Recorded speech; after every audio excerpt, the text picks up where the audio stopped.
Alhamdulillah, wassalatu wassalam ala Rasulillah wa ala alihi ashabi ajma'in, amma ba'd. A'udhu billahi min shaitanir rajeem. Bismillahir rahmanir rahim.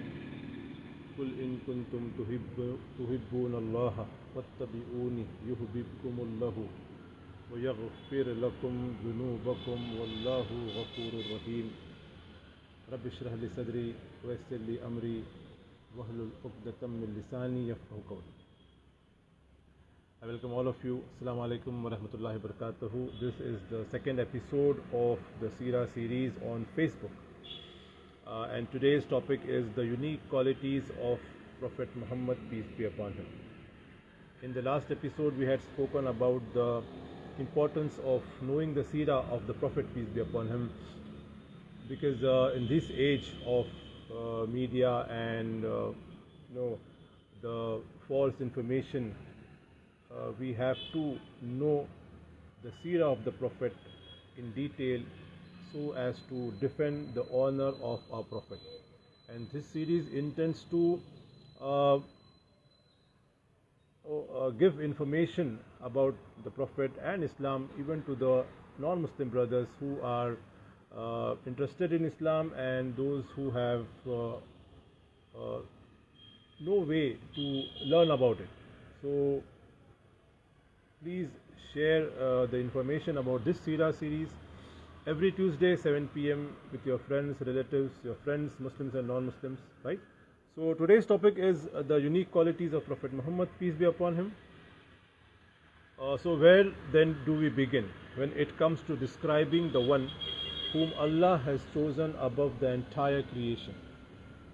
Allah himself calls the Prophet Rahmatul Alameen, mercy to the worlds. Indeed, the Prophet, peace be upon him, his sending is mercy, his message is a mercy, his teachings are a mercy. He is everything associated with mercy. First of all, we discuss the names of the Prophet, peace be upon him.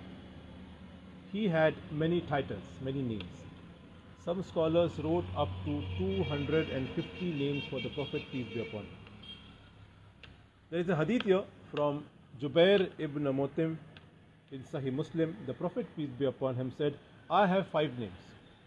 I am Muhammad, I am Ahmad, I am Al-Mahi, the one with whom Allah erases kufr, and I am Al-Hashir, that people will be resurrected after me, and I am Al-Aqib, the one who has no prophet after.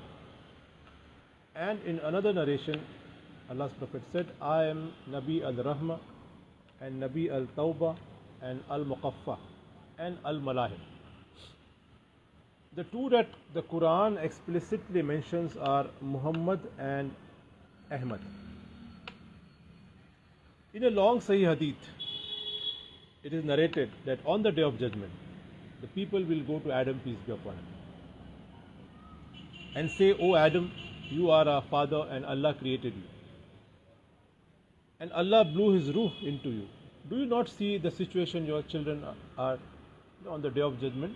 Mankind will be in a lot of trouble and the people are going to Adam, peace be upon him. So Adam, peace be upon him, will say, I committed a sin, I should not have done that, and I am worried about myself. And so he will say, Nafsi, Nafsi. Go to another person, go to Nuh alayhi salam. So humanity at large then will go to Nuh alayhi salam. But he will also say, Allah told me not to ask anybody to be saved, but I asked him to save my son and I disobeyed him. And you might be knowing the long story about Nuh alayhi salam and his son drowns and Nuh alayhi salam prays to Allah subhanahu wa ta'ala. It is mentioned in the Quran in detail. So Nuh alayhi salam is also worried about himself and he says, Nafsi, Nafsi. I am worried about myself. Then mankind will go to Ibrahim alayhi salam and he will give the same response. He will say, I made 3 lies. Even though they aren't lies, but he is just so worried. One of the lies were when he said the big idol did it. When you know the story of Ibrahim alayhi salam, when he broke all the idols and put the hammer, put the stick in the you know on the statue of the biggest idol. And the another lie was when he said, I am sick, when his people went out of town. When his people called him for for a, a fair, he tells that I'm sick, although he's not sick. That too again for dawa, right? And lastly, when he called his wife his sister, that is in Islam, only to save him from the king. Then all will go to Musa alayhi salam, who will also make an excuse. I killed someone in anger. Again, this story is mentioned in the Quran, even though it was an accident. Then to Isa alayhi salam, who will also say he is not worthy. And so then they will all go to all go to Prophet, peace be upon him, and beg him to be an intercessor and representative to go in front of Allah for all of humanity. To do what? To begin Yawm al-Qiyamah. Just to begin it. Because the day is so hard, they will say, whatever comes, let it come, this tension is too much. Let the judgments at least start. So they will beg Prophet, peace be upon him, and he will say, Ana laha, this is my job, this is my job. And because of this, all of humanity will praise him, and he will be given al-Maqam al-Mahmud, the highest station of praise ever. And to be specific, Ahmad means the highest quality of praise, and Muhammad is the quantity of praise. And so together it is the highest and the most continuous praise.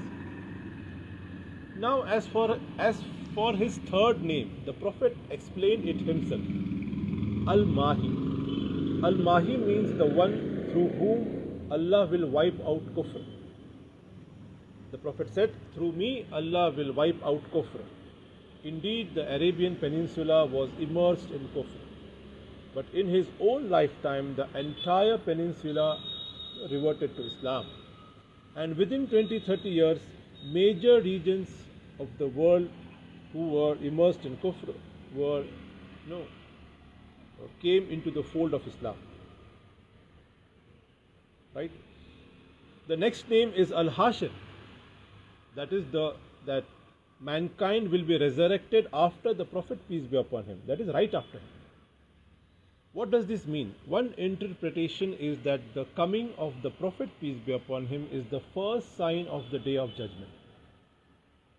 And therefore the Prophet is Al-Hashir. Another interpretation is that the Prophet will be the first person to be resurrected on the Day of Judgment, and then everyone else thereafter. The next name is Al-Aqib, the successor, the one who cuts off, the one who is at the end, who is at the last. And by this it means he is the last and final prophet of God Almighty. Another name is Nabi al-Rahmah, the prophet of Rahmah, mercy. Nabi al-Tawbah, the prophet of Tawbah, the prophet of repentance, meaning by believing in him and following his teachings, people can be forgiven. Then another name is Al-Muqaffa, the one who comes at the end and makes the message of the previous prophets complete. Then Al-Malahim, the one that will signal lots of trials. And indeed, the biggest trials the world will see ever is the Dajjal, then the 3 major earthquakes, the coming of the Mahdi, Isa alayhi salam. All this will happen, after the Prophet, peace be upon him, came. That is, his name is Al-Malahim, the one that will signal the end of, the beginning of the major signs of the Day of Judgment. Now we come to the unique qualities of Prophet Muhammad, peace be upon him. The Prophet's specialities, khasais, that is something that only he was given and no other person or prophet was given. Some scholars have listed up to 50 unique and specific characteristics of the Prophet, peace be upon him. Number 1, he is the final prophet of Allah. No prophet has been the final, and Allah chose him to be the final. Allah says in the Quran, Aba ahadim mir rijalikum वलाकिर रसूलुल्लाहि व खातमन नबिय्यीना व कानल्लाहु बिकुल्लि शैइन Aleem. Muhammad is not the father of any of your men, but he is the messenger of Allah and the seal of the prophets. Chapter number 33, verse number 40. The second quality, unique quality, is the prophethood of Prophet, peace be upon him, had been decreed even before Adam alayhi salam existed, before the ruh was blown into Adam. One companion of the Prophet asked him, "When were you given prophethood by Allah?" The Prophet said, "When Adam was between the mud and the ruh." In other words, Adam was not yet combined with the ruh and teen, that is the mud, right? Before the ruh was blown in, Allah had decreed that Prophet Muhammad will be honored with the prophethood. The third unique quality is he is the only prophet to have been sent for all of humanity, even to the jinn. Someone can say Adam, peace be upon him, was sent to all of humanity, or Nuh alayhi salam, because no other people were alive except the people of Nuh alayhi salam. Adam and Noah were also sent for all humanity, but these two were exceptions. That simply happened by a coincidence of early history. Adam was the first human being. He was the first prophet. So, but natural, he was the only prophet at that time. And the same goes for Nuh alayhi salam. There is only one group, nation, community of people in the whole world, that is of Nuh alayhi salam. Therefore, Nuh alayhi salam was the only prophet, the only messenger at that time. It is not as if Nuh alayhi salam and Adam alayhi salam were intended to be sent for humanity. It just happened. The Prophet, peace be upon him, was sent to all of humanity and even to the jinn. This is the third unique quality. The fourth unique quality is, Allah's Prophet said, "Allah has helped me with Ra'b. Allah will inflict into my enemies fear even before I reach them."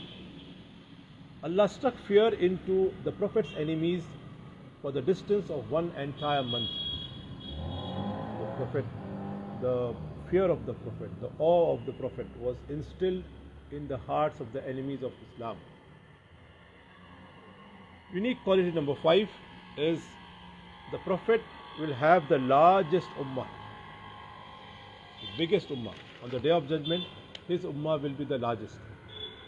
Unique quality number 6 is he has been given the most powerful miracle, the Quran. This is a living miracle. All the miracles given to all the prophets before Prophet Muhammad, peace be upon him, were time bound, and they were given to a certain people, not all the people, to the whole humanity, and they were given for a certain region and at a certain time. Okay, for example, we have the great miracles of Musa alayhi salam splitting the Red Sea, or Isa alayhi salam giving life to the dead by God's permission, or so many miracles. But these miracles were, these miracles held weight. They were meaningful only for those people who saw the miracle at that time.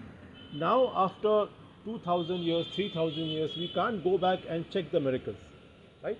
We believe in that, although, because the Quran states that. But the Quran is a living miracle. It was a miracle 1400 years before, and it will be a miracle till the Day of Judgment.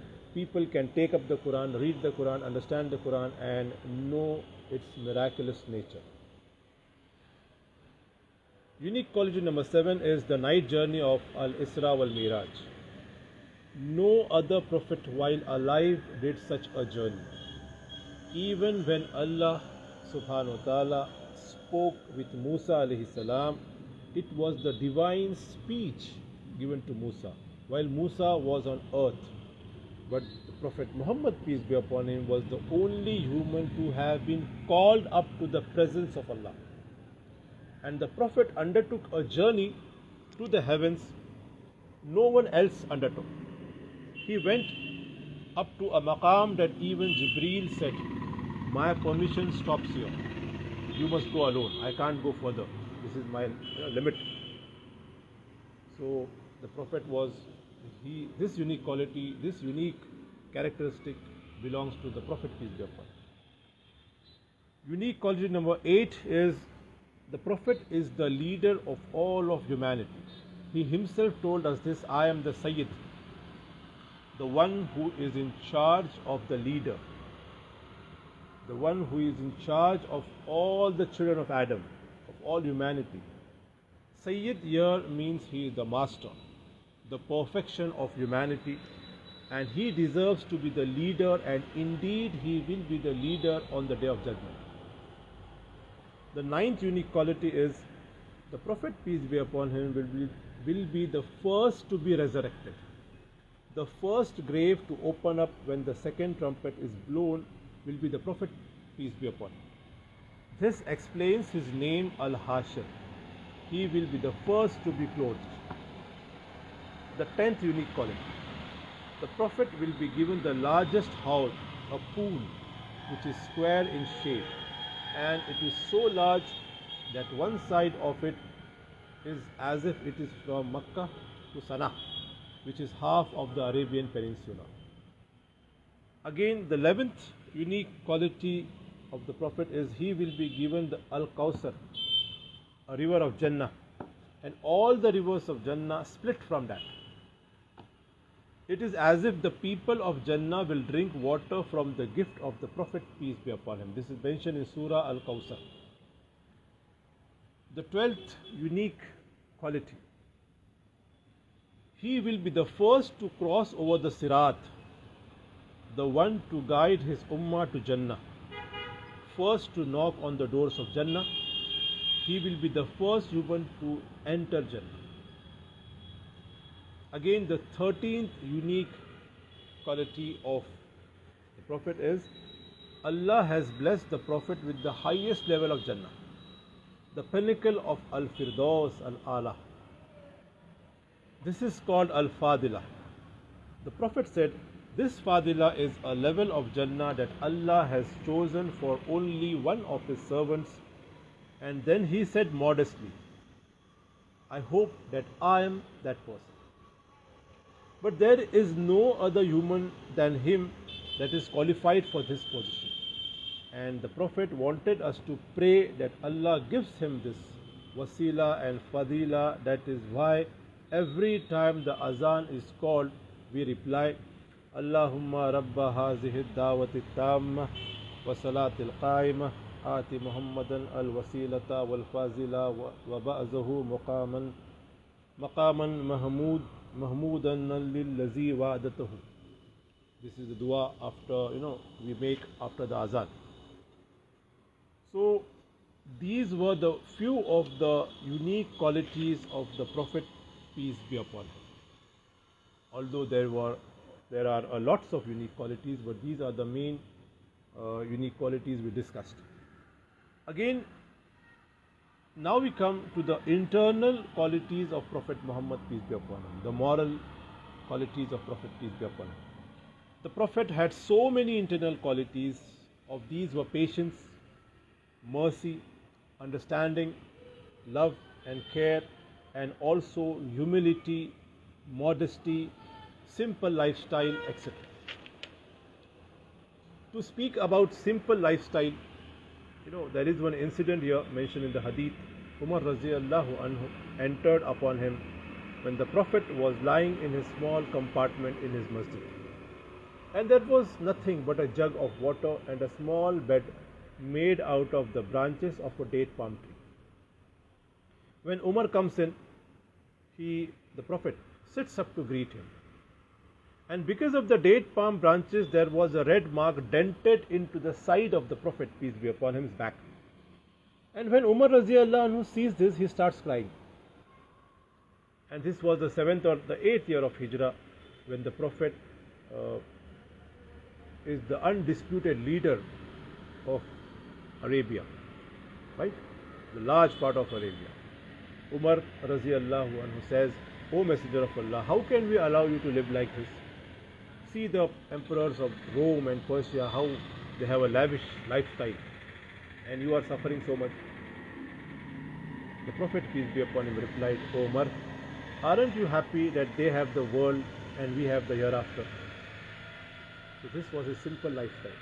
Those who allege so many things against the Prophet, peace be upon him, abuse him or call him names, right? They should know the historical facts from authentic sources that he was the best human being ever born. One more lesson we learn from this incident is that we should always prefer the Akhirah over this world.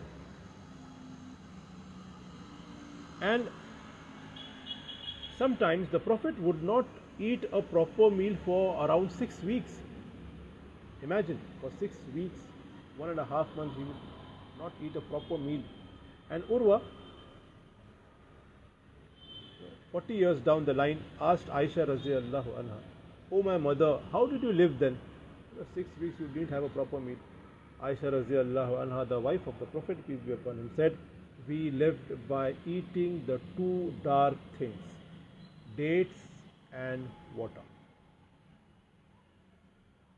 So there are many incidents, there are hundreds of ahadith, hundreds of incidents which we find in the authentic sources where we come to know about the simple lifestyle of the Prophet, peace be upon him, and often the Prophet used to go hungry, right? So another unique or moral quality of the Prophet is humility. As far as his humility is concerned, the Prophet, peace be upon him, was the most humble person. He frequently rode donkeys, even though he had a camel. He was so modest. But the Prophet, peace be upon him, had no problem riding a donkey. And during the battle of Badr, the Prophet had to distribute the camels amongst the people. There were around 313 people and 75 camels. So roughly 3 or 4 people per camel. And so the Prophet assigned Ali and Abu Lubaba as his own companions. 3 or 4 companions with 1 camel. Okay. Of course, Ali and Abu Lubaba, radhiyallahu anhum, they said, "Take it. We are young men, O Prophet of Allah. You ride the camel. We are young men in our 20s. We can walk, and you take the camel. You can walk. You take the camel. We are young people." And indeed, the leader deserves extra respect and extra protection. The commander is someone treated like treated in a special manner. The Prophet, peace be upon him, could have said, "Okay, fine," or he even could have said, "No, let us share it." Okay, but the Prophet did not want to make them feel that he was doing them a favor by doing this.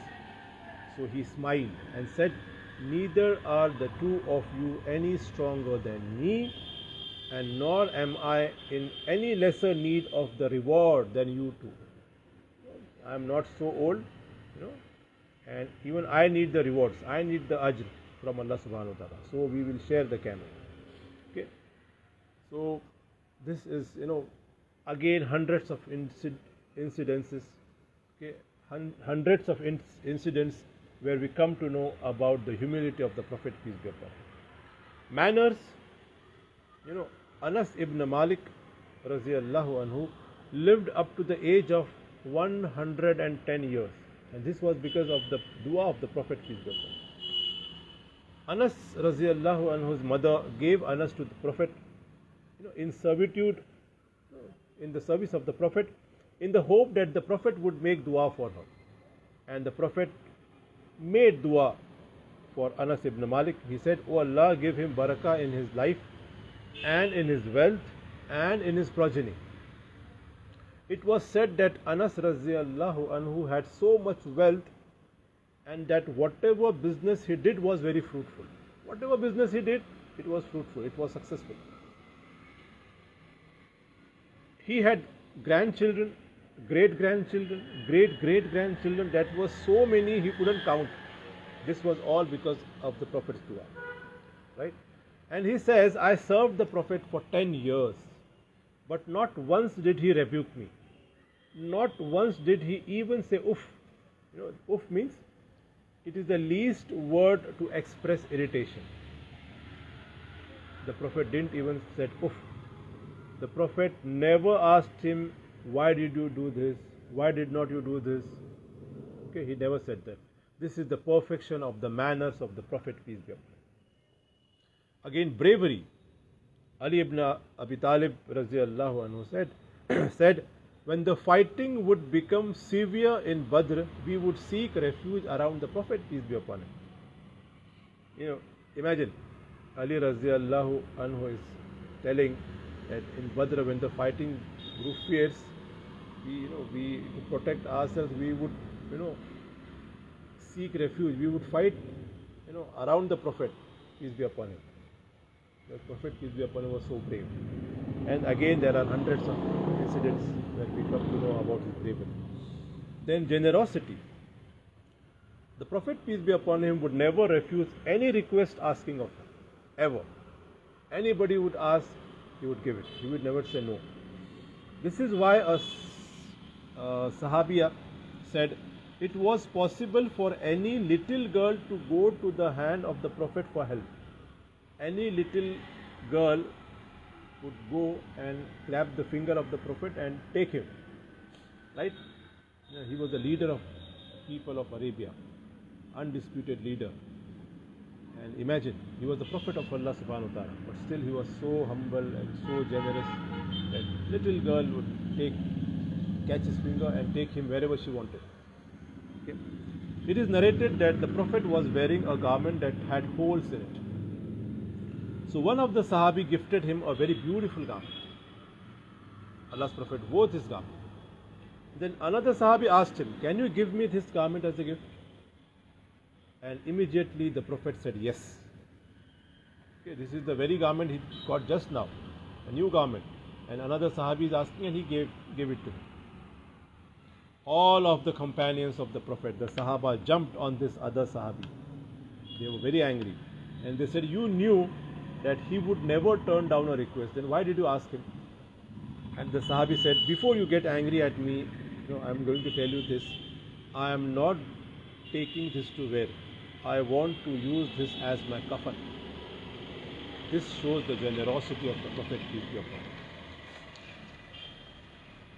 Prophet Muhammad, peace be upon him, taught Muslims to have the best of manners. The Prophet's own high standard of morals and manners made him the best example for Muslims to follow. Allah says in the Holy Quran, in chapter number 68, verse number 4, and verily you, O Muhammad, are on an exalted standard of character. There is a hadith in Sahih al-Bukhari about his generosity.